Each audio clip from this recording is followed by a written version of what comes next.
Hey, everybody, it's Eddie from Tokyo. This is your cryptocurrency update from Japan. And yes, you're going to see a Bitcoin miner moving their Bitcoin into XRP. So why do you think that's happening? I'm going to explain. Also, the XRP community, yeah, well, we are the smartest of the bunch. Yeah, I'm going to show you one brain in particular that I really admire. And then we're going to take a look at CBDCs, how fast Asia is moving and how slow the US is moving. And also an absurd statement that came from the Fed vice chair. I can hardly believe what he said. And there is a big competition coming out of the hotbed for technology in Singapore, and it is about creating the retail CBDC. It's a big competition. I wonder if Ripple or XinFin or Quant, for that matter, are going to go for the prize money. We'll take a look at the details. But oh yeah, I am still enjoying the headlines that the XRP holders are the most educated, followed closely by the Ethereum holders. Well, one of those brains that I want to point out to you is Short the FOMO. He, of course, is the creator of the XRPL ODL Rosetta website. I think you're familiar with it. I had him on the channel back in May, and he just keeps adding new features. This is a website that tracks the XRP transactions around the globe. And I think if you are into the utility part of XRP, I don't know how you can not follow him and find out what he's doing on this website. I think it looks familiar to you, right? This is where we are looking at live transactions moving across the globe. And I'm telling you, he's constantly adding new features. I just love stats, graphs, analysis of just about anything. But that's something I always have loved, even from when I was quite small. So his findings capture my attention. And today, he sent out a tweet that highlighted the NiceHash, a Slovenian mining group that was launched in 2014. They connect miners with buyers of hash power through this shared economy pool approach. NiceHash is converting their Bitcoin into XRP to move it onto the exchanges. Yeah, this is only going to increase. Attorney John Deaton caught my tweet, and he said that you need to take a look at this below because it's really all you need to know about the utility of XRP, whether you're moving fiat or BTC, or as I pointed out yesterday in the new patent that has been filed by Ripple, it is going to be able to facilitate the movement of commodities, stocks, securities, bonds. It is really the true internet of value, and XRP, the utility token of choice. Yeah, I know that a lot of people are not here for the technology. I guess I say that's a shame. I understand if you're only here for price. It's okay, but there's more to this space than just price. And you can see on the XRPL ODL Rosetta site, this is NiceHash, and the captured inter-exchange of XRP moving for them. You can see the actual exchanges that it's going on to. Yeah, this is interesting. You've got a real, Binance, Bittrex, OKX, KuCoin, Luno, Poloniex, Bitcom in Thailand. This is really, I think, going to be the standard, because moving Bitcoin on the blockchain, even if it's a layer 2 Lightning, which is even worse in other ways. Let me count the ways. I'm not going to go there today. Using XRP to facilitate that transfer just makes economic sense. It's fast, it's cheap, it's secure.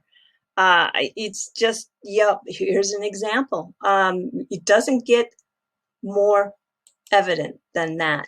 All right, we're going to jump to, this is also for Short the FOMO. He tagged me in a tweet and said, like, what's happening in Japan with the CBDCs, and he used this Reuters article from today, and it is, yeah, well, there's a lot going on. The Bank of Japan, which is often referred to as the BOJ, they are already in the first phase of a digital yen, with active discussions on how the CBDC will carefully not disrupt private businesses too much. That's a big part of the conversation, is how to not disrupt businesses and the public. And they're working with 7 major central banks, hashing out these features right now. The BOJ made their first announcement, it was back in October 2020, with an executive summary for the expected role and how it would be supported in some of the core required features. And they would move then to the test environment, which they have done. It's a design, as you see here, that is going to be a wholesale version, and there will also be a general purpose or retail version alongside the cash or banknotes.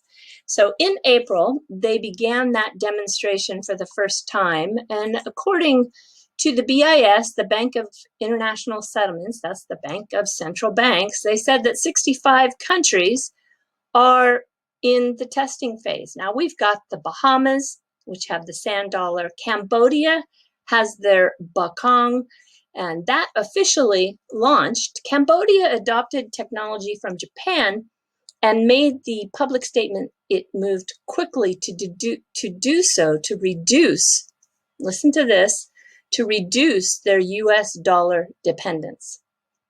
And Soramitsu in Shibuya, Tokyo, and I'm going to talk about Shibuya a little bit later at the end of this video, my favorite part of Tokyo, they did their blockchain. I've heard King Solomon recently talked about Soramitsu. Yeah, so anyway, that's a technology that you might want to check out. Hong Kong and Thailand have already been moving a CBDC in a closed, siloed trade finance corridor. And then we have on the 4th of July, Vietnam's Prime Minister asked the state bank to carry out the pilot starting this year. And they wish to incorporate AI and VR. Wow. Incorporating VR. I don't know how that's going to look, but that gets my attention. So it's time, he said, as it will give countries like Vietnam, listen to this again, more global influence in the financial system. And that came from the director of the University of Economics, the deputy director of economics there. So these countries are moving fast, and I am one of those who do not believe that the United States is moving fast and just keeping it quiet. Sorry, I don't believe it. I haven't seen any fact. I haven't seen any proof, and all I keep seeing is facts and proof that they are not. And I will explain that with a comment that came out of the vice chair.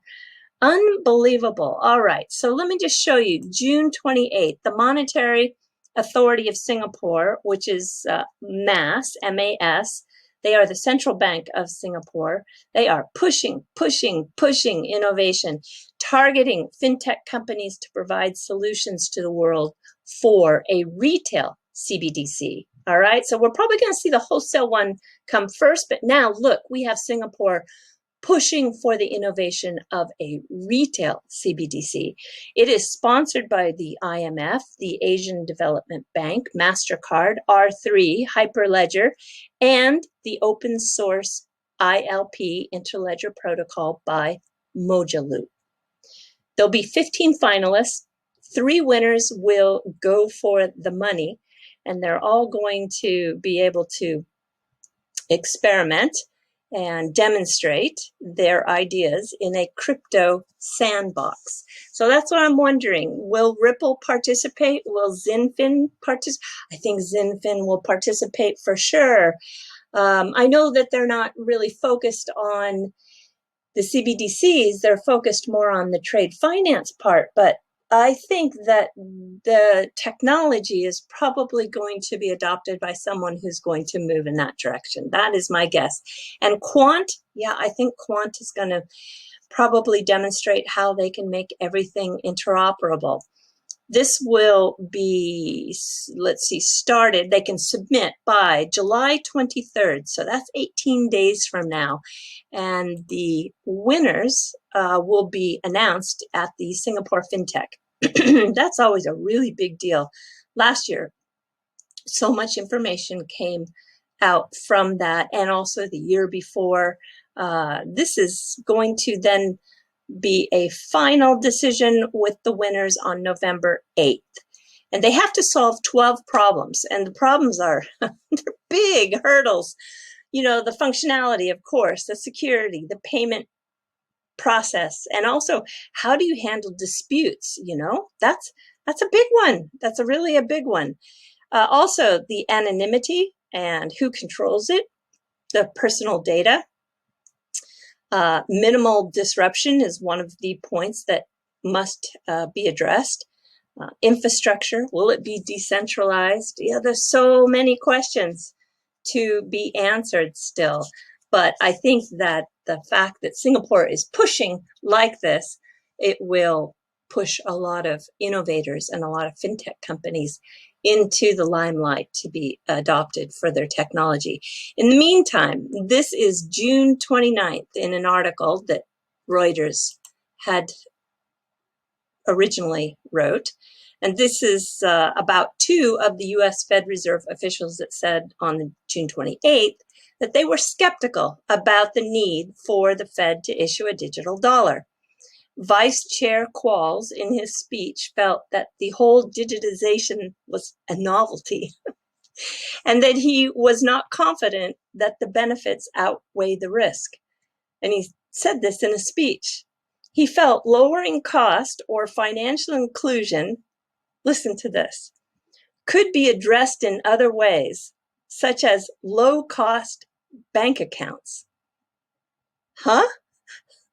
And the CBDC could pose a threat to the financial system. Not to the financial system, sorry. It can pose a threat to the United States dominance. That's really where the threat is. And then the most absurd statement of all is he used Venmo as an example. And he said that, see, just look at Venmo. The US already has a digital dollar. No, I'm not kidding. I can't believe that's what he said. So the Fed plans to publish a discussion paper this summer. Sorry, you just never will convince me that they're moving fast behind the scenes. No, I'm not convinced.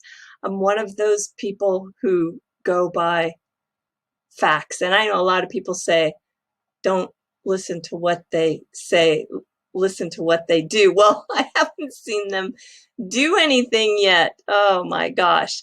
And July 1st, we have the digital yuan is hard to ignore. So Japan says this is coming from the highest regulator of the Japanese financial and crypto assets at the top under the Ministry of Finance. This is the FSA, the Financial Services Agency. And they said that the digital yuan is going to have a big impact and that it will give China economically advanced benefits. Yeah, it's going to be an advanced country economically because of this. So, yeah, well, okay, I made my point.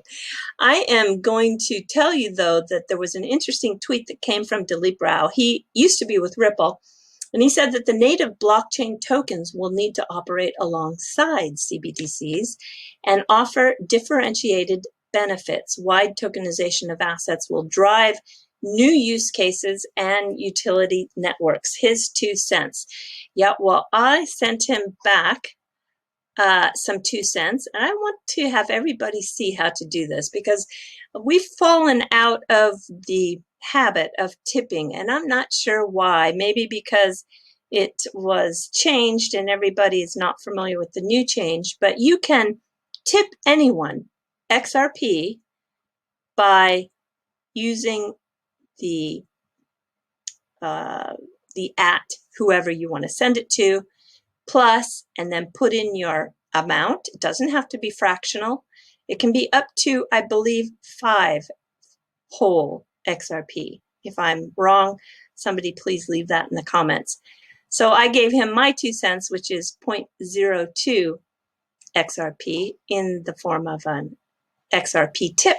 So that's how you do that. It would be nice to see people get back into the swing of that. And then I will tell you, Dilip Rao is on the advisory board of FlashFX, which is using the digital asset XRP in on-demand liquidity coming out of Australia. This is Nicholas Steger. He'll be on the channel this week. I can't wait to bring you that discussion. It'll be the second time he's been on the channel. He's really superb when it comes to interviewing. Yeah, he's just good because he knows his business, he knows his stuff, and they just have some great developments that have occurred for their company. So he'll talk about that. And yeah, I'm just excited. This will be a follow-up from, wow, I can't remember the month that I had him on, but it was soon after they announced, I think it's been about, gosh, maybe almost 2 years ago, or at least a year and a half ago since he was on. He was one of the first companies to be out public with the announcement that they are an on-demand utility or on-demand liquidity user of the digital asset. These types of people, the first people who really, take a step into the abyss before something is shaped out to be proven. I really have a lot of respect for these kinds of people because technology is one of those things that everybody seems to like, look left, look right, who else is doing it? And then they only move if other people are doing it, but not Nicholas Steger. He decided to move quickly, and I think it proves that he is a leader in the payment space. And now we have lots of we've got the BTC markets with the exchange that is also participating. Oh, there goes Momo with her sneeze. And also the new Novati payments company out of Melbourne. So anyway, it's happening, everybody. It's happening. And yes, the utility does matter. All right, I'm going to jump to the fluff. I feel like, do I want to? Oh, I just wanted to just say, Dilip, I like your beard. Looks very handsome. Very handsome. It's that Dos Equis guy look. I like it. Let's just jump to some wacky fluff first. This is Japan's new echo. I don't even want to call it a craze, but it's getting a lot of attention, maybe because it's a little wacky. So in the summertime, when we have this high humidity, this is the middle of the rainy season, especially in June, people pull out their humidifiers and they pretty much suck the moisture out of the air. And boy, oh boy, you wouldn't believe the amount of water that one of these humidifiers can produce in just a few hours. I mean, you've got, everybody knows what a big jug of milk is in terms of size. You can get that much water, like a gallon of water, in about 3 hours in a typical apartment during this time of year. It's just so much humidity. Well, people are buying these little pop-up bathtubs and pouring the humidity water into them to create a cool down bath for summer relief. and you put chlorine drops in for the water, and voila. I don't think you'll be seeing me do it. No, that's not my thing. I think I'm more of a cold shower gal.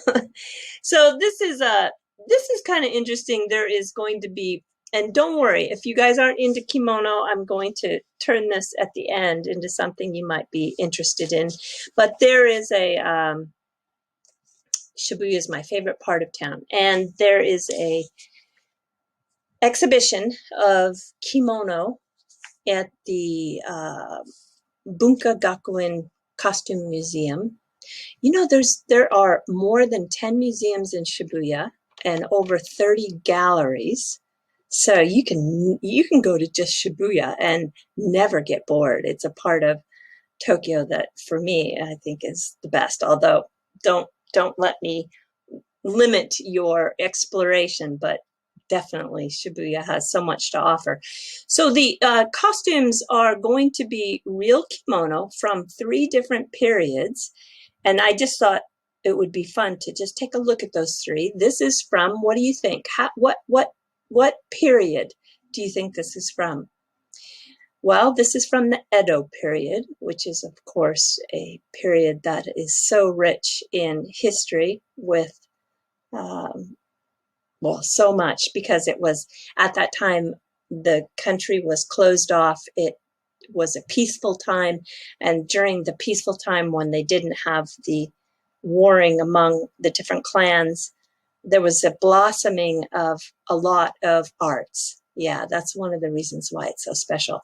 So really beautiful, right? Now let me go to another period. This is, what do you think?